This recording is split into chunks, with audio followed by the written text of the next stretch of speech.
오늘 하나님께서 우리에게 주신 말씀은 마가복음 1장 40절로 42절에 있는 말씀입니다. 제가 다시 한번 봉독하겠습니다.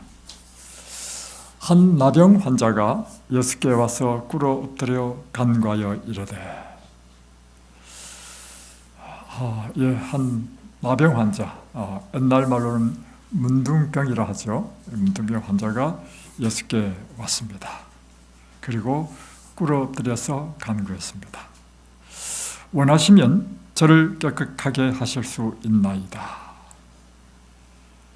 예수께서 불쌍히 여기사 손을 내밀어 그에게 대시며 이르시되, 내가 원하노니 깨끗함을 받으라 하시니 곧 나병이 그 사람에게서 떠나가고 깨끗하여 진지라. 오늘 이야기는 한 나병 환자가 예수님께 와서 고침을 받은 이야기인 것입니다. 어떻게 이 나병 환자가 고침을 받았는가? 그래서 저는 오늘 이 말씀을 토대로 여러분도 질병에서 고침을 받는, 구원받는 방법에 대해서 좀 말씀을 드리고자 합니다. 깨끗함을 받으라. 여러분, 나병은 어떤 병인가요? 불치병이죠. 과거에도 불치병이고 현대도 불치병입니다.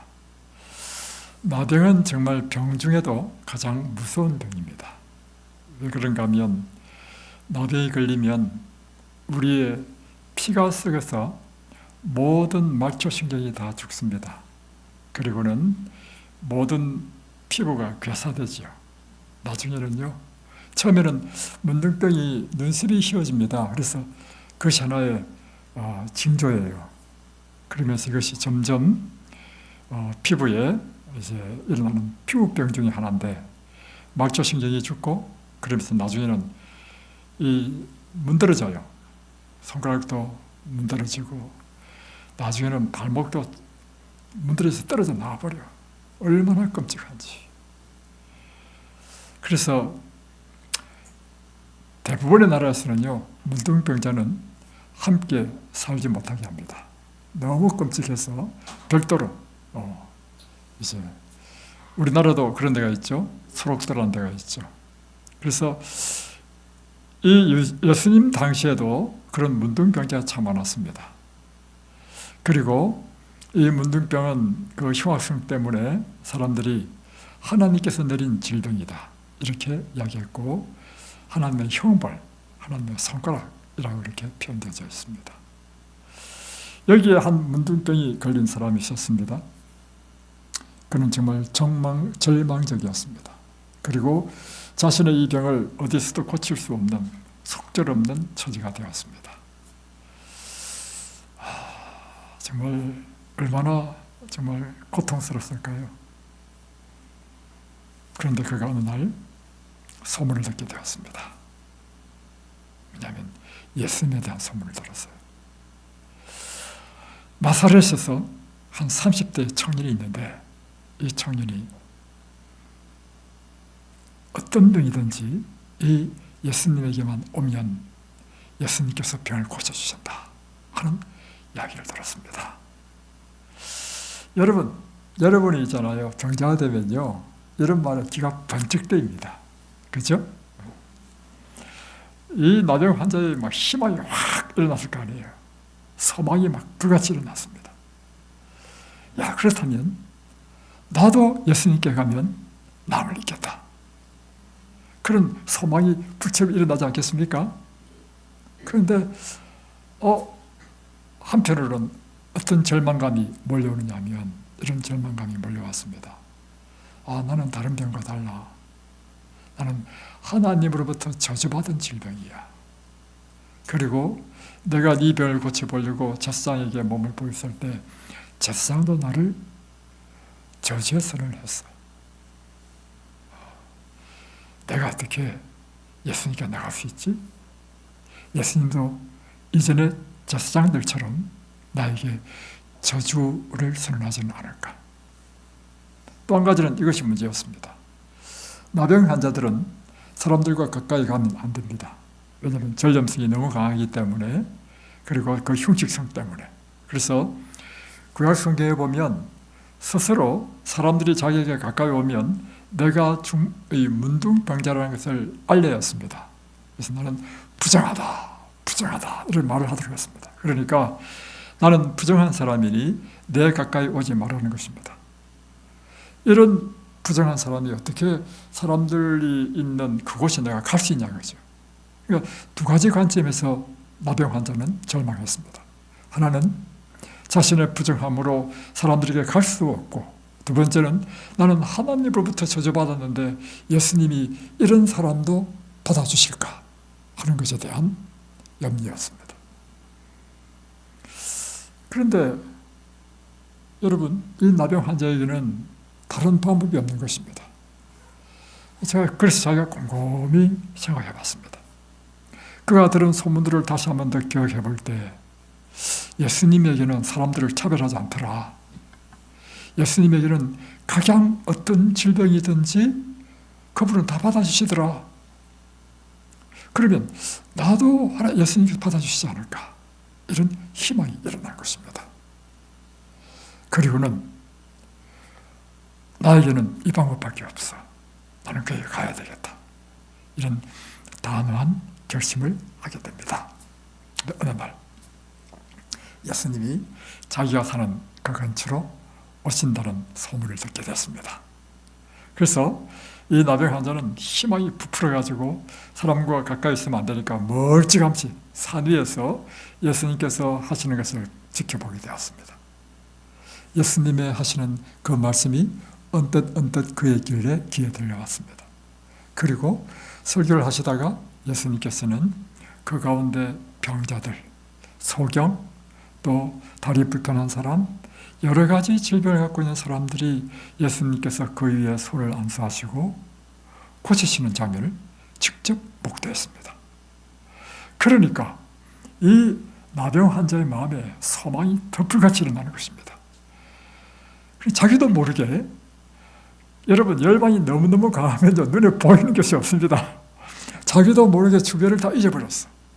나의 이 흉측함으로 사람들에게 가면 안 된다는 사실도 잊어버렸습니다. 어느덧 자기 자신이 점점점 예수님에게 끌려가는 거예요. 그리고는 산 밑에 내려가서 점점점 가까이 가는 것입니다. 그러니까 이 문둥병자가 가까이 오니까 사람들이 보니까 문둥병자거든요. 그러니까 사람들이 소리를 지르는 거예요. 소리를 지르고 가까이 오지 말라고 막 하는 것입니다. 그런데 이 문둥병자의 눈에는 오직 누구만 지금 딱 보이느냐면 예수님만 눈에 보여. 다른 사람 눈에 안 보여. 다른 사람의 소리도 안 들려. 그러면 그가 달려갔습니다. 달려가서 예수님 발 앞에 딱 엎드렸습니다. 주여! 여러분, 구원받는 믿음은요, 이런 간절함입니다. 네. 그러는 주여, 원하시면 저를 깨끗하게 하실 수 있나이다 하니까 예수님께서 그의 손을 그에게 대시며 이르시되 내가 원하노니 깨끗함을 입어라. 그 즉시로 놀라운 일이 일어났습니다. 그의 몸에서 어떤 현상을 느꼈습니다. 피는 정결하게 되고 비늘 같은 그 피부는 벗겨지면서 그의 모든 살이 마치 갓 태어난 어린아이 살처럼 변화되는 것을 보게 된 것입니다. 한순간에 나음을 입은 것입니다. 자, 여러분이 이 나병 환자의 치유의 현장에 직접 있었다고 한다면 여러분의 느낌은 어떤 느낌이 들겠습니까? 예? 두렵습니다. 너무 놀래가지고 세상에 이런 일이 어딨냐 그죠? 제가 생각해 봤어요. 내가 만약에 그 현장에 있었으면 나는 어떻게 했을까? 어안이 벙벙해가지고요, 입이 다물어지지 않았을 것입니다. 이렇게, 눈은 크게 뜨고, 이렇게. 그렇지 않겠어요? 그리고는 나는 예수님을 다시 한번 봤을 것입니다. 그런 내 마음에 이런 외침이 있었을 것입니다. 예수님은 어떤 분이신가? 그분은 누구신가? 도대체 이분이 누구시길래 문둥병도 고친단 말인가? 이런 놀라움으로 예수님을 다시 생각하게 되었을 줄로 저는 생각이 들었습니다. 두 번째, 내가 고침을 받은 문둥병자의 입장이었다면 나는 어떻게 느껴졌을까? 눈물이 앞을 가리지 않았을 것 같아요. 나도 모르게 눈에서 막 눈물이 폭포수처럼 쏟아지면서 예수님 발 앞에 엎드려서 연신 머리를 조아리며 예수님 감사합니다. 내 평생의 소원을 이루어주신 예수님, 내 인생의 모든 고통을 한순간 해결하신 예수님, 여러분 같으면 가만히 있겠습니까? 저 같으면요, 눈물이 막 앞을 펑펑 가리면서 그분의 발에 입을 맞추겠어 나는. 그리고 나의 최고의 감사와 존경과 경배를 그분께 드리겠습니다. 저는 이 나병 환자가 구원받은 것을 통해서 이렇게 생각이 들었습니다. 오늘 이 성경에 나병 환자가 고침을 받은 것을 기록한 것은 무엇 때문인가? 오늘 이야기는 우리에게 어떤 메시지를 주고 있는가? 그것은요, 나병 환자처럼 여러분의 질병이 어떤 질병이라 할지라도, 나병 환자는 불치의 병이죠. 그처럼 여러분의 병이 비록 불치의 병이라 할지라도 여러분의 질병도 예수님은 고칠 수 있다 하는 강력한 메시지를 주시기 위하여 이 성경이 기록됐습니다. 그리고 이 나병 환자를 고치신 것처럼 예수님은 실제적으로 여러분을 고칠 수 있다는 것을 여러분에게 알려드리기 위하여 이 성경이 기록됐습니다. 맞습니까? 네. 그렇습니다. 이거 믿으시죠? 예. 왜냐하면 하나님은 살아계시고 일을 행하신 그 하나님은 오늘도 우리를 위하여 동일하게 역사하실 수 있기 때문입니다. 그러면 이 나병 환자가 어떻게 나음을 입었는지 그 과정을 살펴보고 우리도 이 나병 환자처럼 이 세상에는 고치지 못하는 질병이라 하더라도 예수님으로부터 고침을 받는 그 비결을 한번 배워보십시다. 첫 번째, 이 나병 환자가 고침을 받았던 이유는요, 첫 번째 이유는 예수님께 나갔기 때문입니다. 그의 병을 고칠 수 있는 분에게 갔는데 그의 병을 고칠 수 있는 분은 이 온 세상에 어디를 다녀도 찾을 수 없어. 오직 한 분밖에 없어. 그분은 예수님이십니다. 나병 환자가 나음을 입었던 것은요, 예수님을 만났기 때문에 나음을 입었습니다. 여러분, 사람이 아프면 먼저 어딜 가죠? 병원에 갑니다. 그리고 이 방법 저 방법 다 해봅니다. 그리고 사람이 아프면요, 정말 우리 마음에 동정심이 있기 때문에요, 우리의 친척, 우리의 친구들이요, 정말 그 동정심으로 사랑했어요. 이 사람에게 병에 좋다는 온갖 이야기를 다 해줍니다. 그게 문제는 그게 또 문제라. 왜냐하면 이 사람은 군뱅이를 먹으면 좋다, 이 사람은 지렁이를 먹으면 좋다. 그래가지고 간암이 걸린 사람은요, 군뱅이 많이 먹습니다. 여러분, 온갖 종류의 처방들이, 왜냐하면 그런데 그게 나쁜 거 아니에요. 그 사람의 입장에서는 정말 사랑하고 그가 들었던 것은 그게 지식이야. 그래서 자기 지식을 다 전하는데 그 따르다 보면요, 결국엔 몸 다 망가집니다. 그리고는 이 방법 저 방법 다 해보고 안 되면 어디로 오르냐면 이든밸리에 옵니다. 그렇죠? 네. 지금 이 문둥병자도 그가 병이 걸렸을 때 자기 병을 고쳐보기 위해서 모든 방법을 다 해봤을 것입니다. 용하다는 의사, 이 병은 저 병은, 좋다는 약 다 먹어봤을 것입니다. 그리고 친구들의 권면에 따라 심지어 민간적인 요법도 다 해봤을 것입니다. 우리나라에도 문둥병을 고치는 민간 요법이 있습니다. 그래서 저는 어릴 때 문둥병자를 두려워했습니다. 왜냐하면 제가 어릴 때 들린 소문은 이것이었습니다. 문둥병자는 어린아이를 잡아먹는다 하더라. 왜냐하면 어린아이의 간을 뺏어 먹으면 문둥병자 난다는 그런 하여튼 그런 전설 비슷한 게 내려왔어요. 그래서 아이들은요 문둥병자를 두려워했습니다. 심지어 미당 서정지의 시에 보면 문둥이라는 시가 있습니다. 한번 읽어드리겠습니다. 문둥이, 미당 서정주. 해와 하늘빛이 문둥이는 서러워 보리밭에 달떠면 애기 하나 먹고 꽃처럼 붉은 울음을 밤새 울었다. 참 그 문둥병의 그 가슴 아픈 이야기잖아요. 이는 해와 하늘빛도 서러운 거라.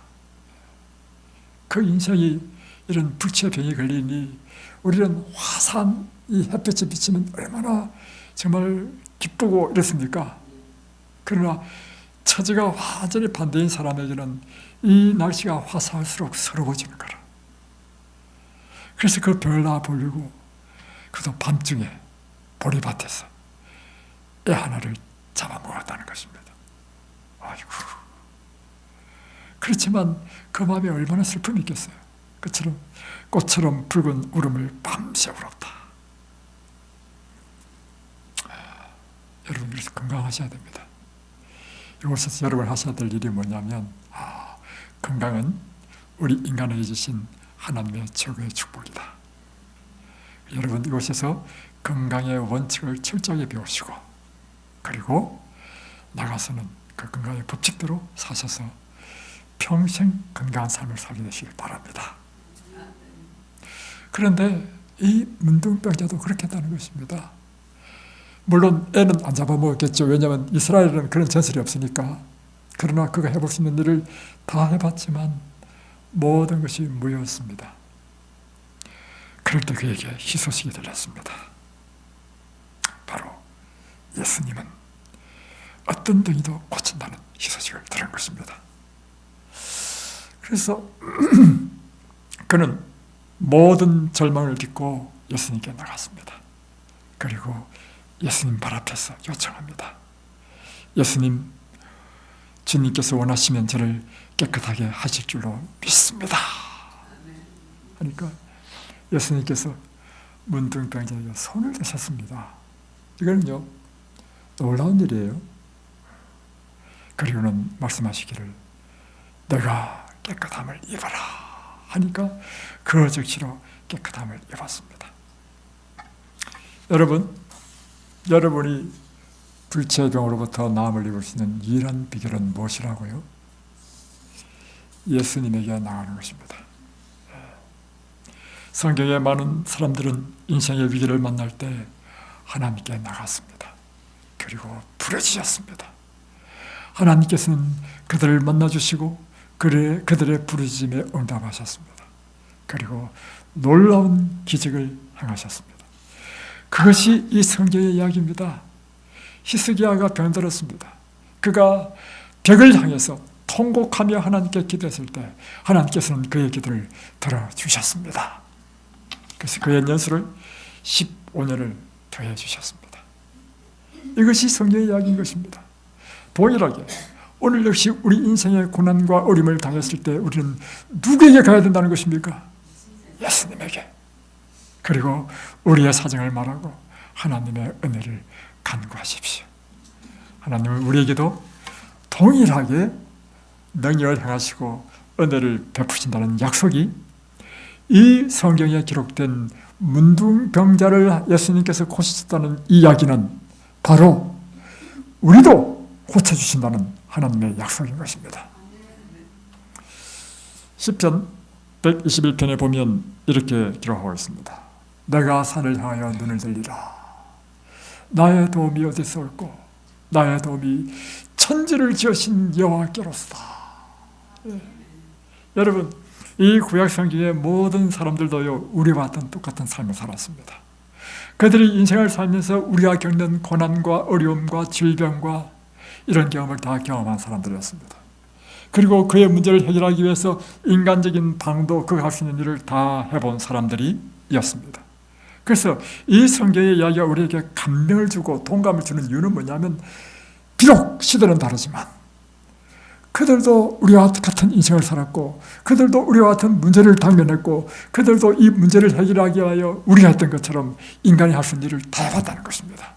그러면 그들은 끝내는 어디서 해답을 얻었느냐 하면, 이것저것 다 해보니까 다 소용없다는 것입니다. 나의 도움이 어디서 올고, 나의 도움은 천지를 지으신 여호와께로서 온다. 우리의 도움이 어디서 온다고요? 천지를 지으신 여호와에게서 우리의 도움이 온다. 시편 46편 1절에 그래서 이제 이 경험을 한 이 시인은 이렇게 고백합니다. 하나님은 우리의 피난처시요 힘이시니 환난 중에 만날 큰 도움이시다. 내가 경험해봤다고요. 내가 경험해봤다. 경험해보니까 하나님은 나의 피난처셨다. 하나님은 나의 힘이셨다. 내가 환난 중에 있을 때 만날 가장 큰 도움은 하나님이시다. 그러면서 그 상황을 이야기합니다. 그러므로 땅이 변하든지 산이 흔들려 바다 가운데 빠지든지, 땅이 흔들리고 산이 부서져서 바다에 빠지는 이런極변적인 이런 상황 속에서 바닷물이 솟아나고 뛰놀든지 그것이 넘침으로 산이 흔들릴지라도 우리는 두려워하지 아니하리로다. 왜요? 하나님이 우리와 함께 계시니 그분이 새벽에 하나님이 나를 도우시리라. 누가 우리를 도우신다고요? 여러분, 그래서 새벽을 깨우십시오. 하나님께서 우리를 도우시되 새벽에 하나님이 도우시리로다.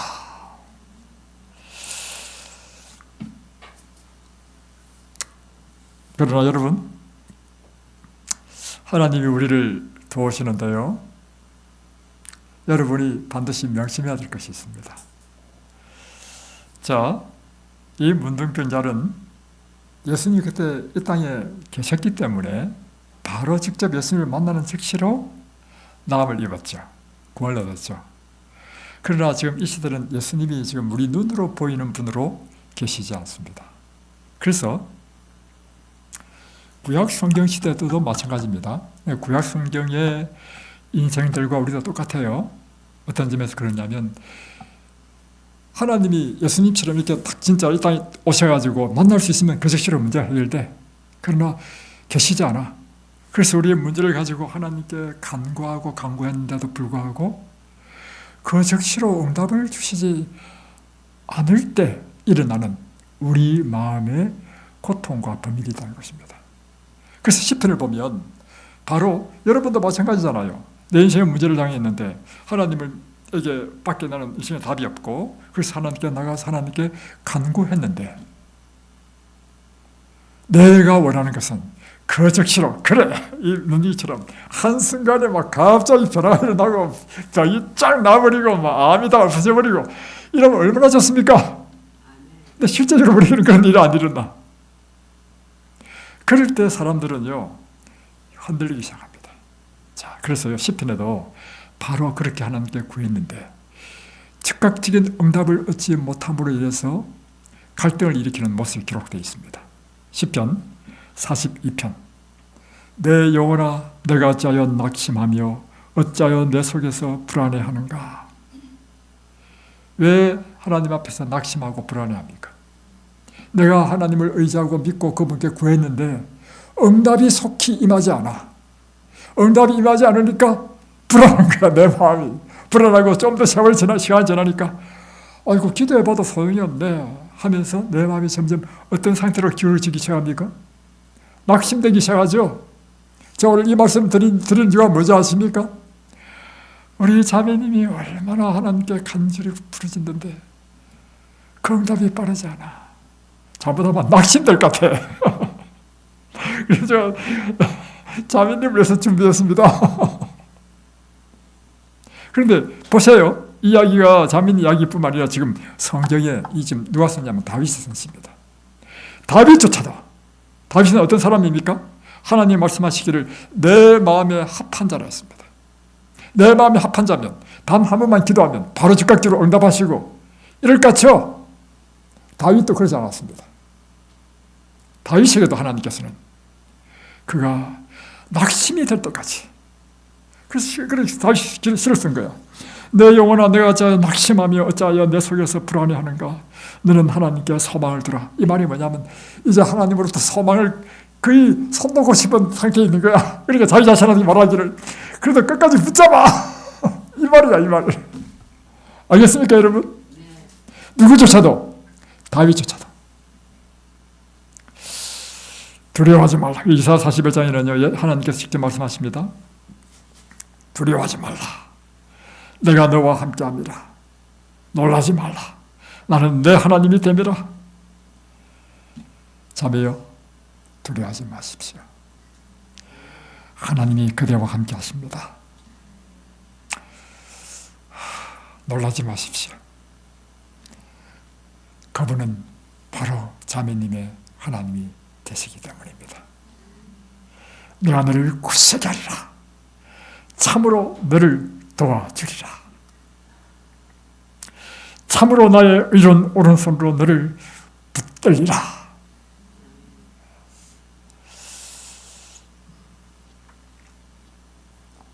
이렇게 하나님께서 확신 주시는 이유가 뭔지 아십니까? 그것은요, 우리가 하나님께 구할 때 그 즉시로 하나님께서 응답하시지 않기 때문에 그 기다림의 시간, 그 인내의 시간에도 불구하고 두려워하지 마, 염려하지 마, 놀라지 마라.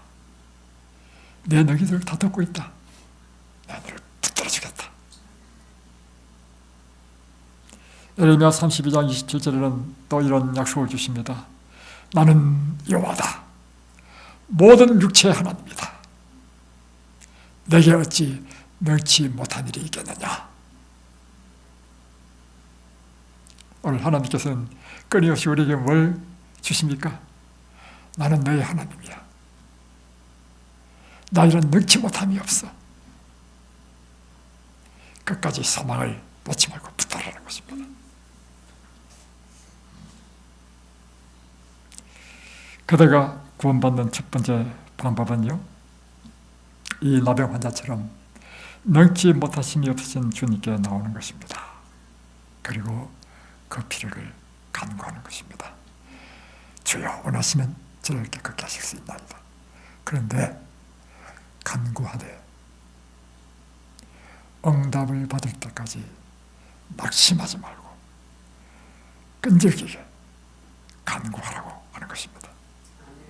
그래서 예수님께서요, 우리에게 기도를 가르치실 때 마태복음 7장에 찾으라, 구하라, 두드리라 하잖아요. 이것이 똑같이 누가복음 11장에도 누가가 기록했습니다. 너희는 기도할 때 이렇게 기도하라. 찾으라, 두드리라, 또 뭐 구하라. 그러면 찾을 것이요, 얻을 것이요, 문이 열릴 것이다. 그런데 누가복음 11장에는요, 이 비유를 하실 때 예수님께서 하신 기도에 대한 비유로 이렇게 말씀하셨다 하고 딱 연결됩니다. 뭐냐면 어떤 사람이 있었는데 자기 친구가 밤중에 찾아왔다. 근데 이 친구가 왔는데 저녁을 안 먹고 왔어. 어쩌면 전신도 굶을 수 있어. 그러니까 나는 친구로서 뭘 해줘야 돼요? 밥을 줘야 되잖아요. 근데 마침 나에게는 밥이 없었다는 것입니다. 그래서 친구를 위해서 옆집에 갔어. 이미 이제 밤중이 됐는데 문을 두드렸어. 그러니까 이거 지금 몇인 줄 알고 문을 두드리냐고. 지금 우리 다 잘 되고 다 누웠다. 지금 내 친구가 지금 여행해서 이만저만 한데 좀 빌려달라. 내일 오라. 근데 이 사람은 내일 올 수 없잖아요. 안 빌려준다는데도 불구하고 계속 문을 두드리는 거야. 나중에는 집주인이 생각해 보니까 이 사람 안 돌려버렸다는 오늘 잠을 못 자겠어. 빌려줄 때까지 두드리겠어. 그러니까 귀찮아서라도 빌려줬다. 자, 예수님께서 말씀하시기를 너는 이렇게 기도하라. 찾으라, 구하라, 두드리라 한 다음에 왜 이 비유를 하셨습니까? 찾고 구하고 두드리더라도 어떻게 하라는 것입니까? 한두 번 해보고 안 되면 낙심하고 포기하는 그런 기도 말고 계속 끈질기게. 그래서 예수님께서 기도에 대한 이 비유를 말씀하실 때마다 동일합니다. 뭐냐면 누가복음 18장에 보면 이런 말씀이 있습니다.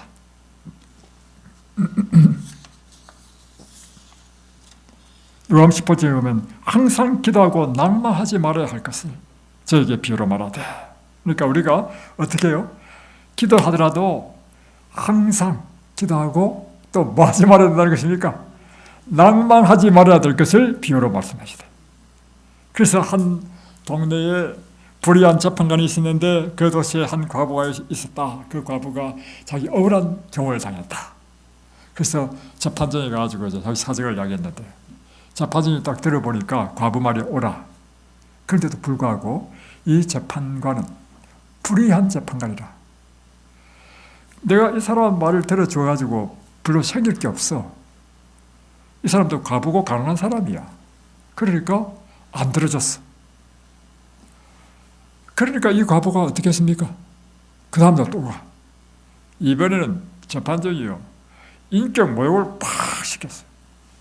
야, 요즘 그 유튜브 보니까 뭐 판사가 완전히 왕이더구만. 와, 이거 세상에 이거 하여튼 잘못됐어, 내가 볼 때. 그러니까 판사 앞에 전부 다, 판사 딱 등단하면 전부 다 재판장이 다 절하잖아요. 그러니까 이 판사가 마치 제가 왕인 줄로 생각하는가 봐. 근데 또 사실은 문제는 뭐냐면 이게 제도적으로 판사가 모두를 다 결정해버려. 그러니까 지금 이 과부는요, 자기가 정말 안 이뻤고 정말 인격 모욕적인 말이 수치스럽지만 그럼에도 불구하고 답은 누구밖에 없어요? 이 판사밖에 없어. 그러니까 날마다 가는 날마다 우리가 하나님께 구할 때 이렇게 구하라는 것입니다.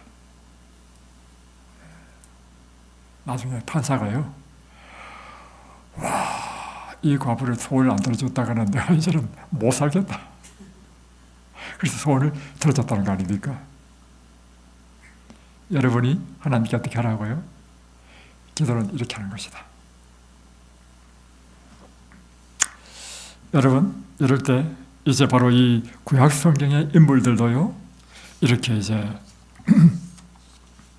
합니다. 보세요. 보니까 이 다윗이 쓴 시인데요, 시편 42편은 내 영혼아 어찌하여 낭망하며 어찌하여 내 속에서 불안하여 하는고.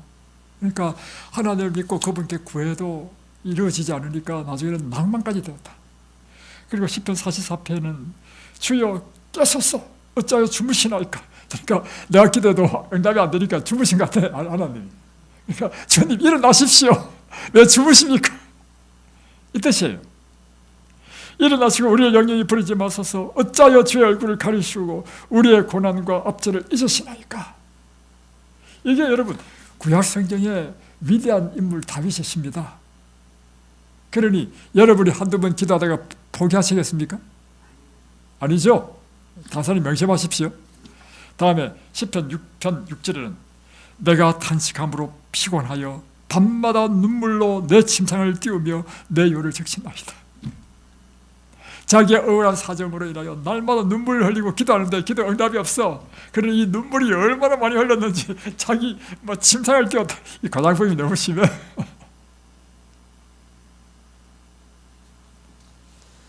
그러나 여러분 명심하십시오. 하나님은 살아계십니다. 우리의 모든 간구한 기도를 주님께서 반드시 들으십니다. 결국에는 당신을 사랑하는 자녀를 구원하시는 분이십니다. 예, 그렇습니다. 저는 30년 동안 30몇 년 동안 드린 기도를 응답받았습니다. 그 중간중간에 얼마나 낭망이 되는지 중간에 포기하기도 했습니다. 무슨 기도냐? 우리 어머니를 제발 좀 구원해달라는 기도였습니다. 우리를 예수 믿다고 막 평생을 핍박한 우리 어머니 예수 믿고 구원받게 해달라고 기도했는데요, 기도도 안 돼. 그러니까 제가 어떻게 되겠습니까? 낭만되지요. 그걸 제가 한번 계산해 볼게요. 26살, 와, 40년. 교회는요, 37년, 36년 만에 응답받았습니다.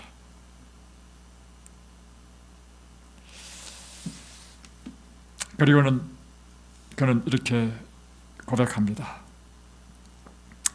하나님은 우리의 피난처시오 힘이시니 환난 중에 만날 큰 도움이시다. 결국은 뭐예요? 하나님께서 내 기도에 응답하셨다는 것입니다. 여호와께서 내 간구를 들으셨으며 여호와께서 내 기도를 받으시리로다. 내 기도를 들었다는 것입니다. 여러분, 이것이 하나님께 나가는 방법입니다. 그분에게 간청하십시오. 그리고 하나님을 믿으십시오. 하나님은 결코 여러분을 실망시키지 않습니다. 그분은 반드시 당신의 말씀을 이루십니다. 여러분을 반드시 구원하십니다.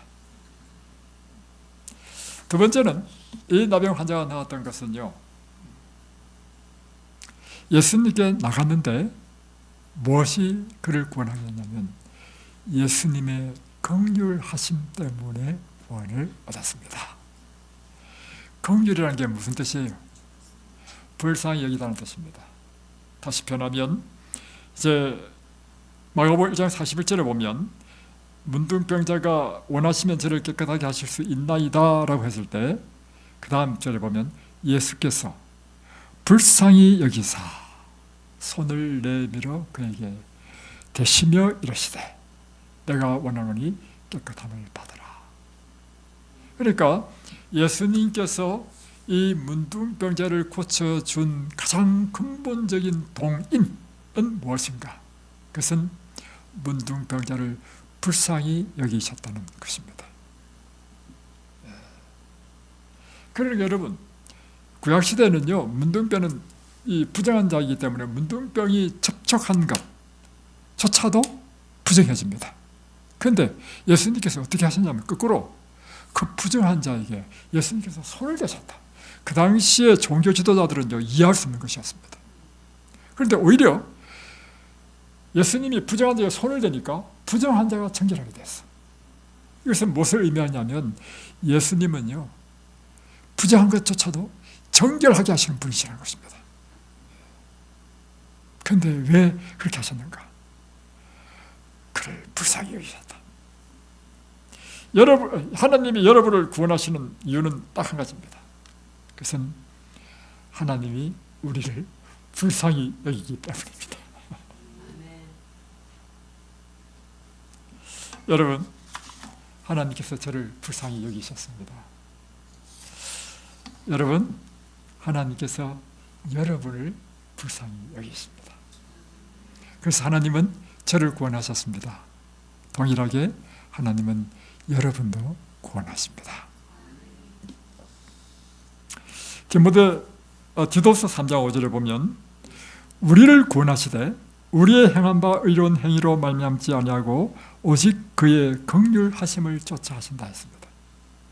그러니까 하나님께서 우리를 구원하시는 이유가 무엇인가 하면 우리가 행한 바 의로운 행위로 말미암지 않고, 이 말은 뭐냐면 우리가 구원받을 만한, 하나님의 은혜를 받을 만한 무슨 의로운 것, 이런 것 때문에 구원하시는 것이 아니라고 하는 것입니다. 그분이 구원하시는 것은 오직 그의 우리를 긍휼히 여기시는 그 긍휼 때문에 우리를 구원했다는 것입니다.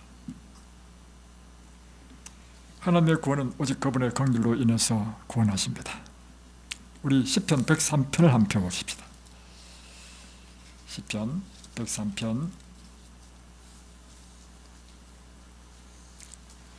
8절부터 보겠습니다.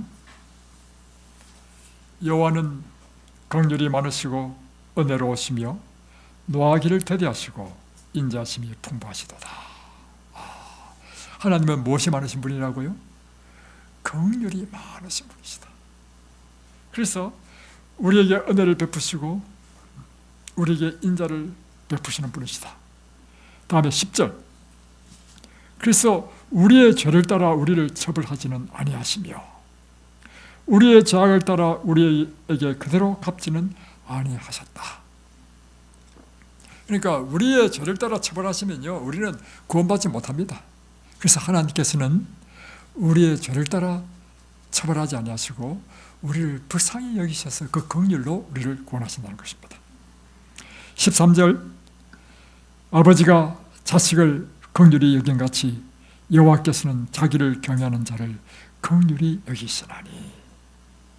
마치 애비가 자식을 불쌍히 여기는 것처럼 하나님 우리를 그렇게 긍휼히 여기신다. 이는 왜냐? 이는 그가 우리의 처지를 아시며 우리가 단지 먼지뿐임을 기억하심이로다. 왜 우리를 불쌍히 여기시는가? 하나님 관점에서 우리를 볼 때 우리는 진토야, 흙이야. 마치 풀과 같아. 그래서 보세요. 인생은 그날이 풀과 같으며 그 영화가 들의 꽃과 같도다. 그것은 바람이 지나가면 없어지나니 있던 자리도 다시 알지 못하거니와. 그러니까 우리 인생이 진토이고 풀처럼 한번 났다가 바람이 불면 시들어버리는 연약한 존재인 것을 하나님께서 아신다는 것입니다. 그래서 이 연약한 존재가 인생을 살면서 죄를 짓고 잘못하고 하는 것을 하나님께서는 불쌍히 여기셔서 용서해 주신다는 것입니다. 그러니까 하나님께서 우리를 구원해 주시는 이유는 무엇인가? 그분은 우리를 불쌍히 여기시기 때문에. 그래서 우리가 주님께 은혜를 입는 방법은 그분의 긍휼을 의지하는 것입니다. 우리는 너무나 자주 우리가 죄인이기 때문에 하나님께 축복을 받을 가망이 없다고 생각합니다. 그러나 기억하십시오. 예수님께서는 죄인들을 구원하시기 위하여 이 세상에 오셨다는 사실입니다. 우리는 너무나 자주 우리가 하나님께 내놓을 것이 아무것도 없기 때문에 축복을 받을 가망이 없다고 생각하고 있습니다. 그러나 우리가 기억해야 될 것은 주님께 축복을 간구할 수 있는 조건은 우리의 의로움이 아니라 우리의 전혀 속절없는 상태, 우리의 무능력한 그 모습, 그것이 그분의 긍휼을 따라 은혜를 입는 조건이라고 하는 것입니다. 그래서 우리는 우리 자신의 모습을 보지 마시고 우리를 위하여 피 흘리신 예수님을 바라보며 간구하는 것입니다. 이것이 예수님께 구원을 얻는 방법이며 은혜를 입는 방법인 것입니다. 내 손에는 가지고 갈 것 아무런 대가도 없고 다만 당신의 십자가에만 매달립니다. 그분이 우리를 얼마나 긍휼히 여기셨는가? 그분이 우리가 아직 죄인 되었을 때, 우리가 아직 하나님과 원수 되었을 때, 우리 아직 연약할 때 그분은 우리를 위하여 당신의 아들 생명을 주셨다는 것입니다. 그래서 이 사실을 기억하게 되면 로마서 8장 32절에 있는 말씀, 자기 아들을 아끼지 않고 주신 그분이 우리를 위하여 무엇을 아끼시겠는가? 그분이 우리를 불쌍히 여기셔서 당신의 아들을 주셨는데 그 사랑이면, 아들까지 주셨다면 오늘 우리를 위해서 어찌 우리 아들은 기도를 듣지 않으시겠는가? 그 아들 주신 분이 어찌 우리 병을 고쳐주지 않겠는가? 그 분이 어찌 우리의 간절한 소원을 들어주지 않으시겠는가? 여러분 믿으십니까? 여러분 마음에 확신이 있습니까? 이제 여러분 담대하게 하나님께 나아가시겠습니까? 하나님께 담대하게 여러분의 사정을 아뢰고 하나님께 간구하시겠습니까? 그 간구도 한두 번의 간구가 아니고 내 평생에 하나님께 간구하리라. 기억하십시오.